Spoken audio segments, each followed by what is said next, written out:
The league is hotting up, and Manchester City are showing signs of who they really are. Now, you're going up against a treble-winning team, a team who won the league, the cup, and the Champions League. You know you're up against a very Herculean task in the likes of Man City. To top it up, the coach is back on the bench. Pep Guardiola, after his surgery, is back now as the number one man for Manchester City. Welcome to Bowe Sports Arena. My name is Bishop. Now, the City of London Stadium, now home to West Ham United, had to host today the best team in the planet, like they will say, or the best team in the land, Manchester City, backed up by the return of their own coach, Pep Guardiola. There were lots of changes in that side. But when you look at the City side, you wonder which is the first 11, which is the second 11. You know, Nathan Ake was on the bench today. No Kevin De Bruyne in that match. Also, Calvin Phillips is not there. Jack Grealish is not there. A lot of players missing or rested for City side, but they came up with a very solid side. Don't forget,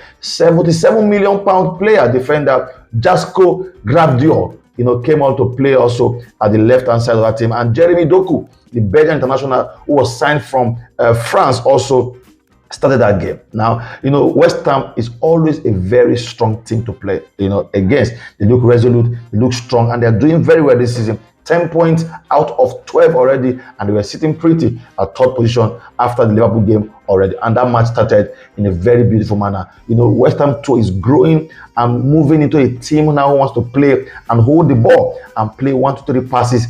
That is why they brought in, James Ward-Prowse from Southampton, and it paid off in the 36th minute of control, of fighting over the midfield now. And James Ward-Prowse gave West Ham United the lead in that match against Manchester City. And we all thought, okay, what is going on? Is it fatigue? Are they tired? What is happening to the champions? And that was how it was. They kept playing and pressing, but we saw great control and confidence, from the West Ham United side. I was thoroughly impressed with what they did. But like we say in football, once you have the lead, do your best to make it 2-0, because 1-0 is one of the worst results to have or lead to have now in football.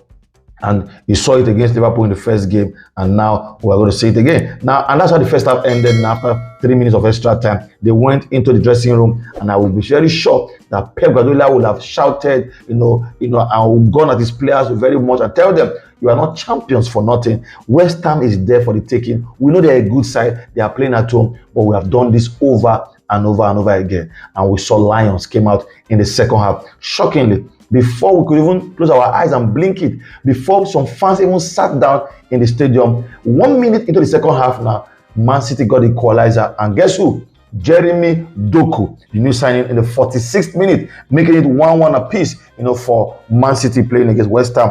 And we knew there is now trouble. Now, when City comes at you, you see the names. They are World Cup winners. They are European winners. You see Kyle Walker coming. You see Rodri coming. You see Phil Foden, who has played for England. You see Ake. These guys are top draw footballers. And you have players who are struggling to make it to the first team and play for their own country. These men know how to play good football. And they kept on pressing. But I would say kudos now, to West Ham, because they did not just sit down. They didn't relent. They kept on playing. It took City 30 more minutes to go in front, and if not for the mistake, I call it an error, because it's a mistake now from the defenders. They didn't clear their defense very well, and in City, you don't give them that kind of chance. A mistake from Kurt Zouma and his new defensive partner, allowed Bernardo Silva in the 76th minute to get the breakthrough now for City to put them up 2-1, in the lead in that game. Now, today also made us understand that a player named Erling Haaland, 52 goals last season. He is not a robot. Erling Haaland is not a cartoon. Erling Haaland is not a computer, because today he missed 2 sitters and 1 clear chance at goal. Was it his 9th? We couldn't tell. He kept on missing and missing and missing. But when you have a coach who believes in you and tells you, you can do it, don't worry. You can miss 10 chances. As long as we're not losing, you score 1 more goal and we can win the game. And that is why he kept Haaland in that match. And Haaland kept trying his best. And in the 86th minute, 10 minutes after they took the lead, Erling Haaland got, I think, his 4th goal or 5th goal now of the season. Now he has started the game. 4 or 5 goals now in the first 5 games of the league season. And that was how Man City ran out 3-1 winners against a resolute and a strong and solid West Ham United side. I will give kudos to that team, give kudos to their coach now, David Moyes. He has set up his side and they look like they know what they are doing. But football is not always how you want it to be. If you don't take your chances, you don't play very well, especially when you are at home, you are going to lose. Now, West Ham, don't forget, they are also European champions. They won the UEFA European Conference League. So 2 European champions playing against each other for the first time this season, and we saw a beautiful game of football being played. Tightly contested game in the midfield. You had 5 yellow cards, 3 to West Ham United and 2 to Manchester City. But like you always know, when you play against Man City will always lay hold to possession.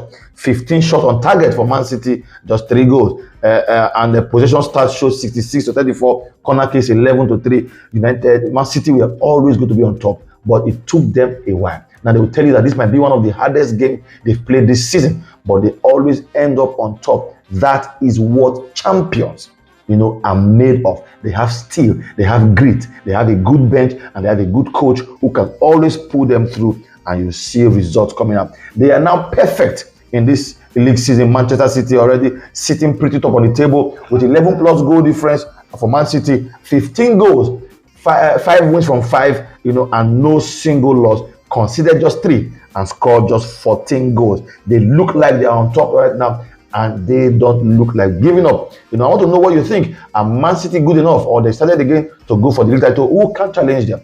Is it Arsenal? Is it Liverpool? Is it Tottenham Hotspur? Is it Chelsea?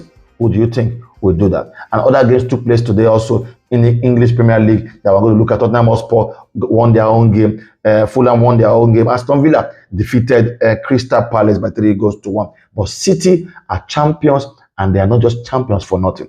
They look like they know what they are doing, unlike their rivals United, who lost at home by 3-1 to Brighton and Hove Albion. City looking good for the English Premier League title, but you can say it's just 5 games away. Let us watch and see what their rivals will do. My name is Bishop, and this is Bowe Sport Arena. Don't forget to follow us on Facebook at Bowe Sport Arena and on YouTube at Bowe Sport Arena. Watch, like, and share as we serve you beautiful sporting actions, especially for football. Till I see you again, have a very nice time. Bye.